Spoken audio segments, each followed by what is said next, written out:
Elle pensait que la menace la plus redoutable rôdait au-delà de sa clôture, jusqu'à ce que la porte de sa maison vole en éclats. Ce qui suivit allait ébranler toutes ses certitudes sur la sécurité, la loyauté et l'endroit où se trouvait véritablement sa place. Le soleil de plomb de cet été 1860 martelait impitoyablement les vastes plaines de l'Ouest. Élise se tenait sur le seuil de la modeste cabane en rondin qu'elle partageait avec son époux, Henri, berçant sa fille nouveau-née contre son cœur. Le nourrisson, âgé de 3 jours à peine, possédait déjà les traits délicats de sa mère et une fine mèche de cheveux blonds. Les yeux d'Élise, cernés de fatigue mais brillants d'amour, contemplaient l'enfant. « Rose, murmura-t-elle. Ma petite Rose. » Ce prénom résonnait juste sur ses lèvres, un hommage discret à sa propre mère disparue des années plus tôt. Le bruit sourd de sabots approchant fit se serrer le cœur d'Élise. Henri revenait du bourg plus tôt que prévu. Elle se précipita à l'intérieur, déposant Rose dans le petit berceau de bois qu'Henri avait construit à contre-cœur quelques mois auparavant. Son mari avait été clair. Il exigeait un fils, pas une fille. Et sa déception avait été palpable, lourde comme un orage, lorsqu'Élise avait mis Rose au monde. La porte s'ouvrit avec fracas, et Henri entra lourdement, le visage rougeaud, empestant l'eau-de-vie et la colère. « Encore à t'occuper de cette gamine ?» ricana-t-il en jetant son chapeau sur la table brute. « Elle a besoin de moi, Henri. Ce n'est qu'un bébé, » répondit doucement Élise, tentant d'apaiser la tempête. Henri envoya valser une chaise contre le mur d'un coup de botte rageur. Ce dont j'avais besoin, c'était d'un fils. Quelqu'un pour travailler cette terre ingrate, pour porter mon nom. Pas une autre bouche inutile à nourrir. Élise tint bon, bien que ses mains tremblassent. Rose est notre enfant, Henri, notre sang. Une fille, cracha-t-il avec mépris. Après 2 ans de mariage, tout ce que tu es capable de nous donner, c'est une fille. Le bébé commença à pleurer, et le visage d'Henri se tordit de rage. Fais taire cette chose. Élise se précipita vers le berceau, soulevant Rose pour la serrer contre elle. Elle a faim, Henri. Je dois la nourrir. Ce que tu dois faire, c'est apprendre ta place, grogna Henri en s'avançant vers elle. Sa main jaillit, saisissant le bras d'Élise avec une force brutale. J'ai dit aux hommes en ville que j'avais un fils. Tu as fait de moi la risée du comptoir. Henri, je t'en prie. La supplique d'Élise fut coupée net par le claquement sec de sa paume contre sa joue. Tu crois que je voulais cette vie de fermier minable? J'aurais pu être quelqu'un. Au lieu de ça, je suis coincée ici avec toi et cette fille inutile. Dehors, à l'insu du couple, un petit groupe de guerriers des hautes plaines observait la cabane. Ils traquaient un groupe de colons responsables de la mort de 2 des leurs, mais s'étaient immobilisés en entendant le tumulte provenant de l'habitation. Vent du soir, un guerrier respecté parmi les siens fit signe à ses compagnons de rester invisibles tandis qu'il se glissait vers la fenêtre. Ce qu'il vit troubla même son cœur endurci par les batailles. L'homme blanc frappait la femme à plusieurs reprises alors qu'elle tentait désespérément de protéger le nourrisson dans ses bras. À l'intérieur, Élise était tombée à genoux, son corps enroulé en bouclier autour de Rose. Un filet de sang coulait de sa lèvre et des larmes inondaient son visage. « Henri, arrête! Tu vas blesser le bébé !» Ce serait peut-être une bénédiction, gronda Henri en levant à nouveau la main. La porte s'ouvrit avec violence. Vent du Soir se tenait dans l'encadrement, sa silhouette imposante se découpant sur le soleil couchant. Henri se figea, le bras encore en l'air. « Qu'est-ce que... » Il tenta d'atteindre le fusil appuyé contre le mur, mais Vent du Soir fut plus rapide. En 2 enjambées fluides, il traversa la pièce et frappa Henri avec le pommeau de son couteau. L'homme blanc s'effondra au sol, inconscient. Élise se plaqua contre le mur, serrant Rose contre sa poitrine, son cœur battant si fort qu'elle craignait qu'il n'éclate de terreur.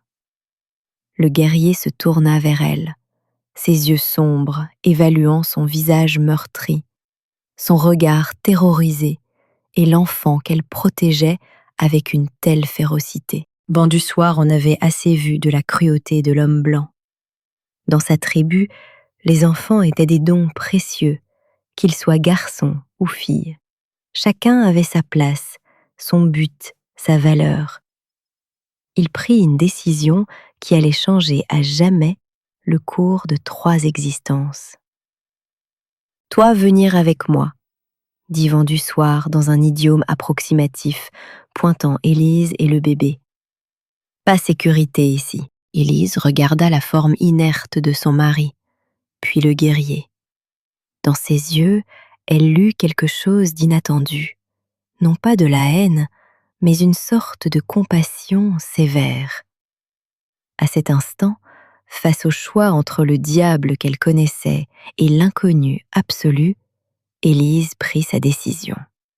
« Où » demanda-t-elle, la voix à peine audible. Vent du Soir fit un geste vers les plaines infinies. « Mon peuple !» Sécurité pour femmes, sécurité pour enfants. Élise prit une profonde inspiration et hocha la tête, se relevant sur des jambes flageolantes. Elle saisit une petite couverture pour Rose et suivit Vent du Soir hors de la cabane, abandonnant la vie qu'elle avait connue. Elle faisait un pas vers un avenir incertain, avec un homme issu d'un monde entièrement différent du sien, alors qu'il disparaissait dans l'obscurité grandissante. Le cri d'un faucon résonna à travers les plaines, annonçant le début d'un voyage extraordinaire. La traversée des terres sauvages fut ardue. Élise, encore affaiblie par l'accouchement, luttait pour suivre le rythme de Vent du Soir et de ses compagnons, Griffe de Pierre et Renard Véloce. Le bébé, par miracle, dormit durant la majeure partie du trajet, emmitouflé contre la poitrine de sa mère. « C'est encore loin ?» demanda Élise le 2e jour, la voix brisée par la soif. Vent du Soir lui tendit une outre d'eau. « Un jour encore. Toi reposez maintenant. » Ils firent halte dans un petit bosquet d'arbres, offrant une ombre précieuse contre le soleil implacable. Élise s'effondra au sol, les jambes tremblantes d'épuisement.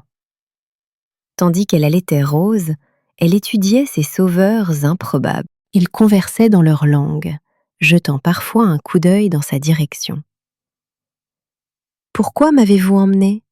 finit par demander Élise à Vent du Soir, lorsqu'il s'approcha avec de la viande séchée. Le guerrier s'assit en tailleur face à elle. « Ma mère, » commença-t-il, cherchant ses mots, « elle enseignait, sacrée. Homme qui blesse mère et enfant, il fit un geste méprisant. Pas d'honneur. Mon peuple pas faire mal à vous. Certains pas contents, admit Vent du Soir. Mais notre chef, homme sage, il écoute. Élise hocha la tête, tentant de calmer ses peurs. Elle avait entendu des histoires terribles sur les tribus des plaines, des récits de raids brutaux. Pourtant, l'homme devant elle ne lui avait montré qu'une protection rigoureuse. « Je m'appelle Élise, offrit-elle, et voici Rose. » Le guerrier acquiesça. Vent du soir, répondit-il en touchant son torse. Il désigna ses compagnons. Griffes de pierre, renard véloce. Cette nuit-là, alors qu'il campait sous les étoiles, Élise ne put trouver le sommeil. Rose s'agitait, sentant peut-être l'anxiété de sa mère. Élise fredonnait doucement, berçant sa fille. Petite voix, grand esprit, commenta Vent du soir, apparaissant près d'elle. Élise sursauta. Elle a faim et peur, comme sa mère. L'expression de Vent du soir s'adoucit. Ma sœur à voir bébé dernière lune. Elle est des toits. Tu as famille qui attend ? Demanda soudain Élise, curieuse de cet homme qui avait bouleversé sa vie. Femme. 2 fils. Une lueur de fierté traversa son visage. Et mère, elle apprendra à toi nos coutumes. Et si je ne veux pas apprendre vos coutumes ? Défia Élise, un éclair de résistance perçant sa peur. Vent du soir l'étudia. Alors toi partir quand toi forte, qu'en sécurité. Il fit un geste vers Rose. Mais où ton homme ? Lui pas vouloir, fille enfant. La vérité de ces paroles frappa Élise comme un coup physique. Où irait-elle ? Retourner vers Henri, qu'il avait battu pour avoir mis au monde une fille ? Vers une ville où une femme seule avec un enfant ne trouverait aucun accueil ? Au moins, parmi ce peuple, il semblait y avoir une chance pour Rose. Le lendemain, ils atteignirent le campement en milieu d'après-midi. Les tipis ponctuaient le paysage, la fumée s'élevant des feux de cuisine. Les enfants s'interrompirent dans leur jeu pour dévisager la femme blanche et son bébé. Les femmes cessèrent leur travail, leurs expressions oscillant entre curiosité et hostilité. Vent du soir conduisit Élise directement vers le plus grand tipi au centre du camp. Dehors se tenait un homme âgé, le visage marqué par la sagesse et l'expérience. C'était, Élise le comprit, le chef. Grand Bison. Vent du soir le salua respectueusement dans sa langue, avant d'expliquer la situation d'Élise. Le chef écouta attentivement, ses yeux ne quittant jamais le visage d'Élise. Finalement, il parla, et Vent du soir traduisit. Il dit « Tu peux rester jusqu'à ce que tu sois forte à nouveau. Toi et l'enfant serez sous la protection de ma famille. » Le soulagement envahit Élise. « Merci, » murmura-t-elle. Grand Bison hocha la tête, puis reprit la parole. Il dit « Un enfant est une bénédiction du grand esprit. Garçon ou fille, ils portent l'avenir dans leurs mains. » Les larmes montèrent aux yeux d'Élise. Quelle différence avec le rejet cruel d'Henri. Vent du soir mena Élise vers un tipi proche du sien. Ma mère, lueur de l'aube, et ma sœur, gazelle agile, vivent ici. Elles aient des toits. Une femme âgée émergea du tipi, le visage buriné, mais les yeux vifs et alertes. Derrière elle vint une femme plus jeune, tenant un nourrisson. Lueur de l'aube s'approcha d'Élise sans hésitation, touchant doucement la tête de Rose. Elle parla dans sa langue, la voix chaleureuse. Elle accueille la petite parmi notre peuple, traduisit Vent du soir. Elle dit « L'enfant a un esprit fort, comme le faucon qui tournait quand nous vous avons trouvé. » Gazelle agile s'avança, souriant timidement en montrant à Élise son propre bébé, un garçon d'environ 1 mois. Ma sœur dit que les enfants peuvent grandir ensemble. expliqua Vent du Soir. Pour la première fois depuis son accouchement, Élise ressentit autre chose que la peur ou la douleur. Ce n'était pas tout à fait de l'espoir, pas encore, mais peut-être sa lointaine cousine. La possibilité. Ce soir-là, assise devant les tipis, alors que Rose dormait paisiblement à l'intérieur, Élise regarda la vie du camp se dérouler autour d'elle. Les enfants jouaient sous des regards vigilants, les hommes revenaient de la chasse, les femmes préparaient la nourriture et confectionnaient des objets d'une beauté exquise. Vent du Soir la rejoignit, lui offrant un bol de ragoût. « Ton peuple » commença Élise avec hésitation. « Ils vivent différemment de ce à quoi je m'attendais. »« Comment toi attendre ?» demanda Vent du Soir. Élise rougit. Les histoires que j'ai entendues, elles n'étaient pas tendres. L'expression de Vent du Soir se durcit légèrement. Nous combattre pour protéger notre terre, notre voix. Homme blanc, prendre, tuer, mentir. Il fit un geste englobant le camp. C'est qui nous sommes. Famille, tribu, honneur. Alors que l'obscurité tombait et que les feux flambaient à travers le camp, Élise observa un groupe d'enfants, écoutant attentivement un vieil homme raconter des légendes. Ses mains bougeaient avec expressivité, sa voix montant et descendant au rythme du récit. « Que leur raconte-t-il » demanda-t-elle. « Histoire des premiers hommes » répondit Vent du Soir. « Comment Coyote a apporté le feu. Comment Ours a enseigné la chasse. » Il lui jeta un coup d'œil. Histoire importante. Garder passé, vivant pour futur. Élise pensa à Rose, dormant paisiblement dans le tipi. Quelles histoires façonneraient la vie de sa fille désormais? Quel avenir l'attendait dans cet endroit si différent du monde qu'Élise avait connu? Comme s'il lisait dans ses pensées, Vent du Soir parla doucement. Enfant a besoin mère forte. Toi à prendre nos voix, toi à devenir forte. Élise le regarda, ce guerrier qui l'avait arraché à une vie pour la déposer dans une autre. Je le ferai, promit-elle, non seulement à lui, mais à elle-même et à Rose. Je deviendrai forte. Les semaines passèrent, et l'été céda la place aux premiers murmures frais de l'automne. Le corps d'Élise guérit, et avec les conseils patients de Lueur de l'Aube, elle commença à apprendre les coutumes du peuple des plaines. Chaque jour apportait de nouveaux défis et de petites victoires, alors qu'elle luttait avec la langue, les aliments inconnus et les usages différents.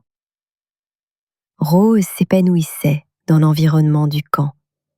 Le bébé devenait potelé et fort, ses yeux bleus, alertes et curieux du monde coloré et vibrant qui l'entourait.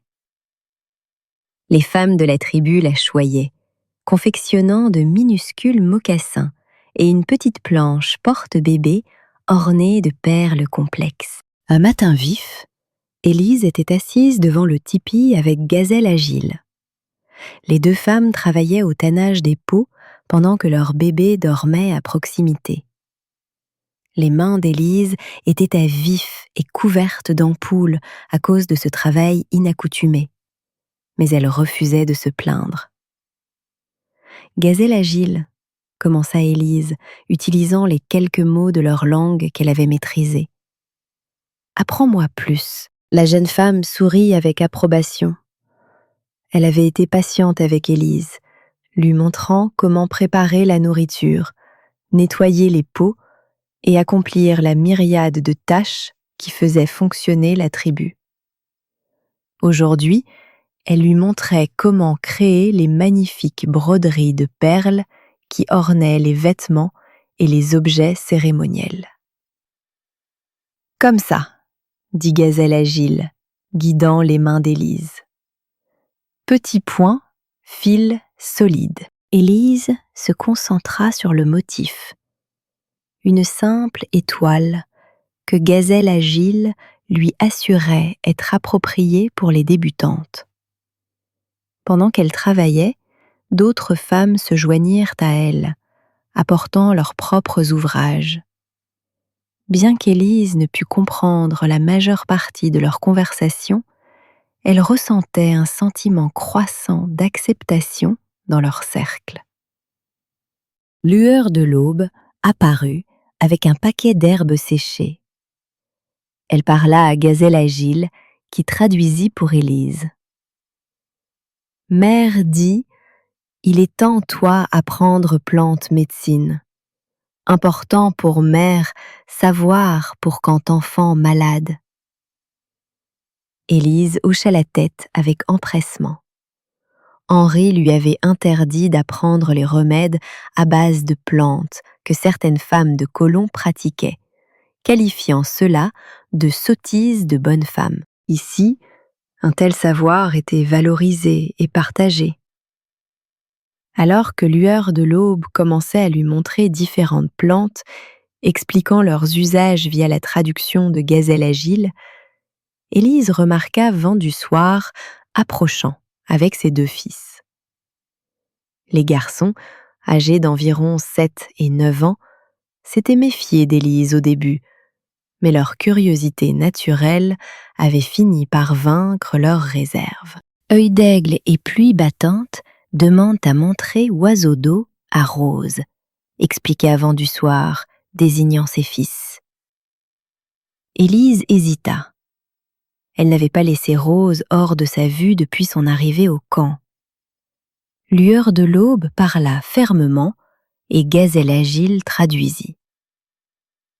Mère dit, bébé besoin soleil et air. Garçon, bon gardien, toi devoir faire confiance un moment. Élise regarda les visages impatients des garçons et le regard stable de leur père. Lentement, elle hocha la tête. Pas trop longtemps, dit-elle à Vent du Soir, et pas près de l'eau profonde. L'expression de Vent du Soir s'adoucit légèrement. Garçon, faire attention aux petits, Rose en sécurité. Alors qu'il s'éloignait, Rose, bien attachée dans le porte-bébé porté avec précaution par le plus âgé, Élise ressentit un mélange d'anxiété et d'un sentiment nouveau et étrange. La confiance en d'autres qu'elle-même. Dur pour mère première fois, dit Gazelle Agile avec compassion. Je me souviens. Élise sourit avec gratitude. Dans mon ancienne vie, je n'aurais eu personne pour m'aider avec Rose. Ici, il y a beaucoup de mains. Lueur de l'aube hocha la tête avec approbation, alors que Gazelle Agile traduisait les paroles d'Élise. La vieille femme parla longuement, ses mains ridées, gesticulant avec expression. Mère dit enfant appartient à tribu, pas juste mère et père, expliqua Gazelle Agile. Tous enseignés, tous protégés, tous aimés. C'est la voix de notre peuple. Ce soir-là, alors que la tribu se rassemblait pour le repas du soir, Grand Bison fit appeler Élise près du feu central. Le cœur battant, elle s'approcha du chef, consciente de tous les regards posés sur elle. Par l'intermédiaire de Vent du Soir, Grand Bison s'adressa à elle. Tu as vécu parmi nous pendant un cycle de lune. Tu travailles dur, apprends nos coutumes. Le conseil a décidé que tu peux rester durant l'hiver. Des murmures parcoururent les membres de la tribu rassemblée. Élise inclina la tête respectueusement. Merci pour votre bonté envers moi et ma fille. Grand Bison poursuivit. Mais tu dois décider quand le printemps viendra. Retourneras-tu vers ton peuple ou deviendras-tu des nôtres? La question frappa Élise comme la foudre. Elle s'était tellement concentrée sur sa survie au jour le jour qu'elle n'avait pas envisagé l'avenir au-delà de la sécurité immédiate. Retournée vers son peuple, la pensée de la brutalité d'Henri la fit frissonner. Pourtant, devenir l'une d'eux signifiait abandonner tout ce qui lui était familier, tout ce qu'on lui avait appris à croire. « J'ai besoin de temps pour réfléchir », répondit-elle honnêtement. Grand Bison hocha la tête, le respect dans les yeux. L'hiver donne du temps pour que le cœur connaisse son chemin. Plus tard cette nuit-là, incapable de dormir, Élise sortit du tipi. Le camp était calme, seul le crépitement occasionnel des feux mourants brisant le silence. Les étoiles flamboyaient au-dessus d'eux, plus brillantes qu'elle ne les avait jamais vues. Les étoiles parlent si nous écoutons. La voix de Vent du Soir émergea de l'obscurité. Élise se tourna pour le trouver debout à quelques pas. « Que te disent-elles » demanda-t-elle. Il vint se placer à côté d'elle, regardant vers le haut. « Elles disent monde plus grand que ce que nous savons. Rappelle-nous petite partie de création du grand esprit. » Dans mon monde, il dirait que c'est une pensée païenne, murmura Élise. Vent du Soir considéra cela. Ton Dieu, un seul Dieu ? Oui, il vit au ciel. Elle hocha la tête. Le paradis, nous l'appelons. Notre grand esprit dans toutes choses, ciel, terre, eau, feu, dans gens, animaux, plantes. Il fit un geste large. Pas séparé du monde, partie du monde. Élise réfléchit à cela. C'est beau, admit-elle, différent de ce qu'on m'a enseigné, mais beau. Ils restèrent dans un silence complice un moment. Grand Bison a posé question difficile, finit par dire Vent du Soir. Oui, convint Élise, je ne sais pas quoi répondre. Que dit Cœur ? Élise plaça une main sur sa poitrine. Mon cœur est confus. Je crains mon ancien monde, mais je ne suis pas sûre d'avoir ma place dans le vôtre. L'expression de Vent du Soir était pensive. Appartenance prend temps. Comme apprendre langue, apprendre coutume, on ne peut pas presser. Et Rose, à quel monde devrait-elle appartenir ? Enfant à 200 maintenant, répondit Vent du Soir. Notre sang, pas le sien, mais notre esprit en elle déjà. Elles grandirent avec les deux, peut-être. Élise pesa ses mots. Rose s'épanouissait effectivement ici, aimée et chérie d'une manière qu'Henri n'aurait jamais offerte. Pourtant, Élise pouvait-elle vraiment élever sa fille parmi eux ? La tribu les accepterait-elle un jour pleinement ? L'hiver vient, dit Vent du Soir, hochant la tête vers l'horizon où la première lueur commençait à apparaître. Beaucoup de jours pour décider.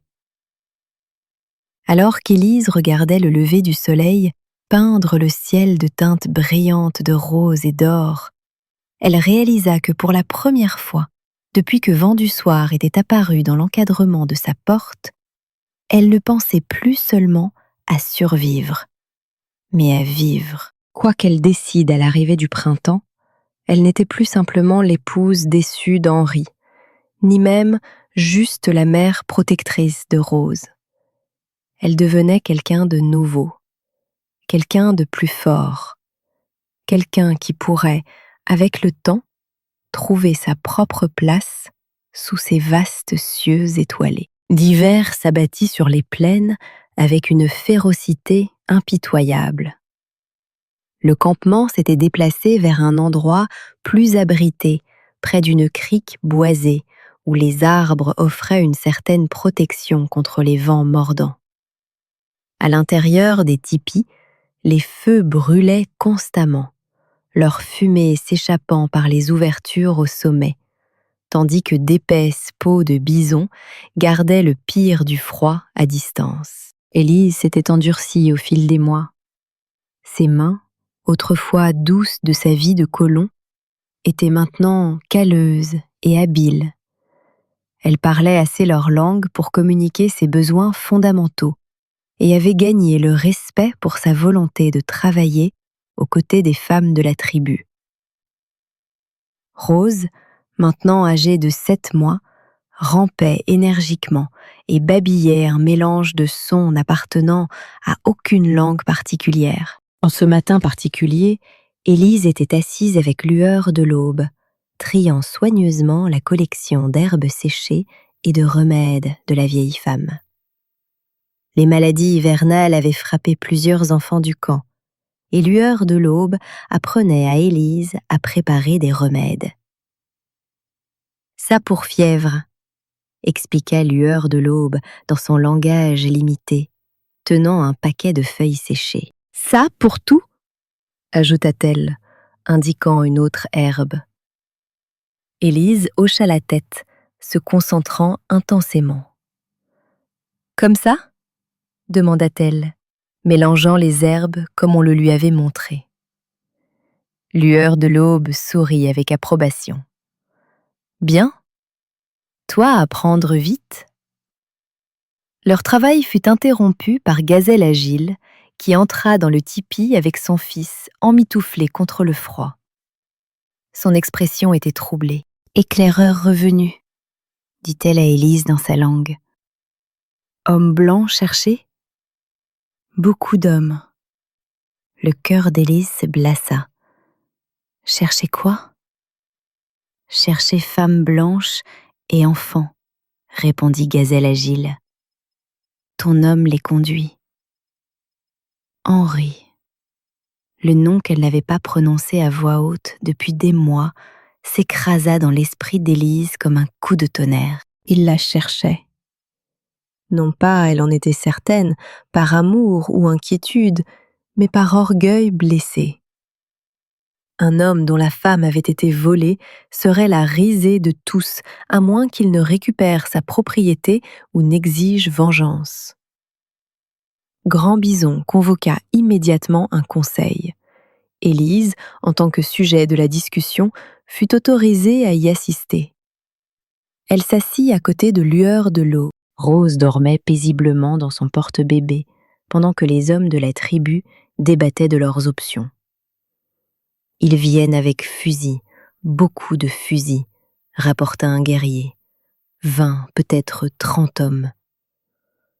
Nous devrions déplacer le camp plus au sud, suggéra un autre. Éviter combat avant fin de l'hiver. Non, contra Griffe de Pierre. Ils suivent traces dans neige. Mieux vaut rester et combattre sur terre que nous connaissons. Vente du Soir, qui était resté silencieux jusqu'à présent, prit enfin la parole. Ce n'est pas parti de guerre. C'est orgueil d'un homme, honte d'un homme. Il regarda directement Élise. Femme blanche ne devrait pas décider. Tous les yeux se tournèrent vers Élise. Grand Bison lui fit signe de parler.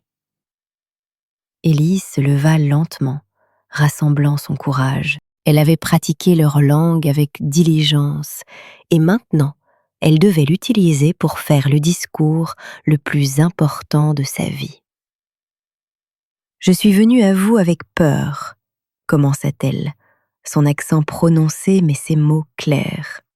« Vous m'avez donné, à moi et ma fille, abri, nourriture, protection. Vous m'avez appris vos voix. » Elle prit une profonde inspiration. « Henri ne me cherche pas par amour. Il me cherche comme un homme cherche cheval volé, comme propriété. » Des murmures de compréhension parcoururent le conseil. « Je ne souhaite pas sang versé pour moi, » continua Élise. « Ni votre sang, ni le leur. » Elle marqua une pause, une idée germant en elle. Laissez-moi leur parler seul. Des protestations éclatèrent immédiatement. Vent du Soir secoua la tête fermement. Trop dangereux. Écoutez, insista Élise. Henri est homme fier, homme humilié. Il a besoin de montrer aux autres hommes qu'il est fort. Si je vais vers lui, lui parler, peut-être je peux finir ça sans combat. Grand Bison pesa ces mots, puis parla à Vent du Soir qui traduisit pour Élise. Le chef dit « Ton courage honore notre peuple, mais tu ne peux pas y aller seul. Vent du Soir et 3 guerriers t'accompagneront. Restez invisible, sauf en cas de nécessité. » Élise acquiesça, partagée entre le soulagement et la terreur. « Quand ?» demanda-t-elle. Grand Bison trancha. Le lendemain, avant que le soleil n'atteigne son zénith. Cette nuit-là, le sommeil fuyait Élise. Elle serrait Rose contre elle, humant le parfum sucré des cheveux de sa fille, écoutant sa respiration douce.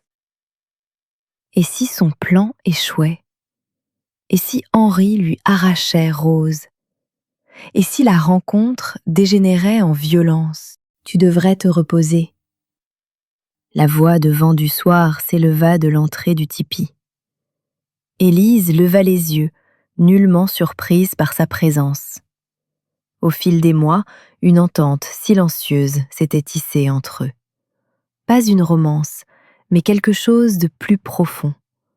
Un respect mutuel qui transcendait leurs mondes différents. « J'ai peur », avoua-t-elle. Vent du Soir entra et s'assit face à elle. La peur est une compagne sage quand elle nous rend prudents. Un maître insensé quand elle nous rend faibles. Et s'il prend Rose? Il ne le fera pas. La certitude simple dans la voix de Vent du Soir la rassura. Tu ne peux pas promettre cela. Je le peux, rétorqua-t-il, et je le fais. Aucun mal ne vous atteindra, ni à toi, ni à l'enfant, tant que j'aurai un souffle de vie. Élise étudia son visage dans la pénombre du feu mourant. Pourquoi nous as-tu protégés avec tant de ferveur dès le début, avant même de nous connaître? Vent du Soir garda le silence un long moment. Ma première épouse, finit-il par dire, a été battue par son père pour avoir porté une fille et non un fils.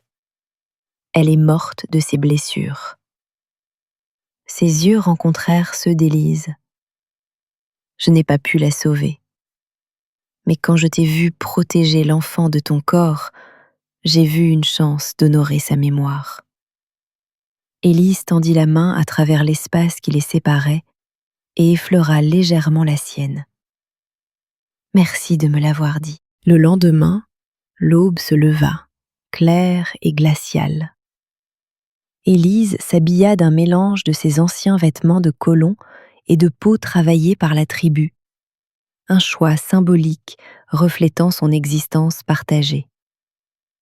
Elle enveloppa Rose solidement, puis rejoignit Vent du Soir et les autres guerriers à la lisière du camp. Grand Bison s'approcha, posant ses mains sur les épaules d'Élise. « Souviens-toi, » dit-il par la traduction de Vent du Soir. « Quoi qu'il arrive, tu as ta place ici, toi et l'enfant. » Le lieu de rencontre était une étendue plate et ouverte à environ 3 kilomètres du campement. Élise montait un poney, Rose attachée en sécurité contre sa poitrine. Vent du Soir et les guerriers disparurent dans le paysage environnant, invisibles mais présents. Élise n'eut pas à attendre longtemps. Un groupe de cavaliers apparut à l'horizon, approchant à une allure régulière. En tête, elle reconnut la haute stature d'Henri. À ses côtés chevauchait le shérif Martin, de la ville la plus proche, et plusieurs hommes qu'Élise reconnut comme des fermiers voisins. Ils firent halte à une vingtaine de mètres. Henri mit pied à terre et s'avança seul. « Élise !» appelait-il, sa voix portant dans l'air froid. « Il est temps de rentrer. » Élise resta sur sa monture, le dos droit. « Bonjour, Henri. Tu as eu ta petite aventure avec les sauvages, » dit Henri, d'un ton faussement raisonnable. « Les hommes et moi sommes venus te ramener là où est ta place. » « Je n'ai plus ma place auprès de toi, Henri. » Le visage d'Henri s'assombrit. « Tu es ma femme. Cet enfant est la mienne. Tu n'as pas ton mot à dire. »« J'ai tout à dire, » répondit Élise, la voix ferme. « Tu m'as frappée pour avoir donné naissance à une fille au lieu d'un fils. Tu nous aurais tués toutes les deux, tôt ou tard. » Le shérif Martin remua, mal à l'aise sur sa selle. Certains des autres hommes échangèrent des regards. « Elle ment !» s'empressa de dire Henri.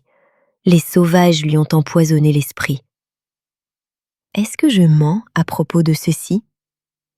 Élise releva sa manche pour révéler une longue cicatrice sur son bras. « Ou de ceci ?» Elle toucha la petite marque près de son œil. « Combien de fois les voisins m'ont-ils entendu hurler, Henri ?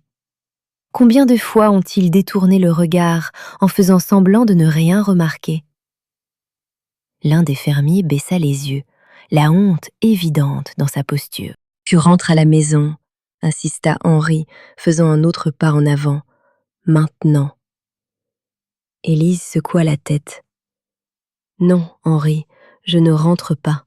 Je demande le divorce. » Une onde de choc parcourut les hommes. Le divorce était rare et scandaleux. « Le juge Mercier est avec nous, » dit le shérif Martin, désignant un homme âgé à l'arrière du groupe. « Il peut entendre votre requête, mais vous devez revenir en ville. » Élise avait anticipé cela. « Je viendrai en ville avec le shérif Martin et le juge Mercier uniquement. J'exposerai mon cas formellement, mais je ne vivrai plus avec Henri et Rose reste avec moi. » « Ça, c'est ce qu'on va voir. » Henri se jeta en avant, tentant d'attraper la bride du poney d'Élise. Une flèche se ficha dans le sol à quelques centimètres de sa botte. Henri se figea. Vent-du-Soir surgit de derrière un rocher, l'arc à la main, une autre flèche encochée et prête. Les autres guerriers apparurent comme par magie, encerclant le lieu de rencontre. « Reculez !» ordonna Vent-du-Soir dans un anglais clair. Henri battit en retraite, le visage tordu par la rage. « Vous voyez ? Ces sauvages, ils l'ont dressé contre les siens. » Le juge Mercier fit avancer son cheval. « Madame, si ce que vous dites sur les mauvais traitements est vrai, vous avez des motifs de divorce selon la loi territoriale. » « Mais l'enfant reste avec sa mère !» l'interrompit fermement Élise. « Ce n'est pas négociable. » Le juge étudia son visage, puis hocha lentement la tête. « J'entendrai votre pétition en ville demain. Le shérif Martin vous escortera. » Le visage d'Henri avait viré à un rouge alarmant. « Vous ne pouvez pas faire ça. Elle est ma propriété. » « Monsieur, » dit le juge sèchement, « ce genre de propos n'aide pas votre cause. Rentrez chez vous. Calmez-vous. Nous réglerons cela légalement. » Alors que les colons commençaient à se retirer, Henri resta un instant, les yeux rivés sur Élise. « Ce n'est pas fini, » promit-il asombrement. « C'est fini, Henri, » répondit Élise. C'était fini au moment où tu as levé la main sur moi et sur ta fille. Ce soir-là, de retour au campement, Élise s'assit avec Grand Bison, Vent-du-Soir, Lueur de l'Aube et les autres anciens. Elle expliqua ce qui s'était passé et son plan pour obtenir un divorce légal. Après-demain, Rose et moi serons libres selon la loi de l'homme blanc, conclut-elle. Et ensuite, tu choisis, dit Grand Bison via la traduction de Vent du Soir. Rester ou partir? Élise regarda autour d'elle les visages qui lui étaient devenus si familiers au fil des mois.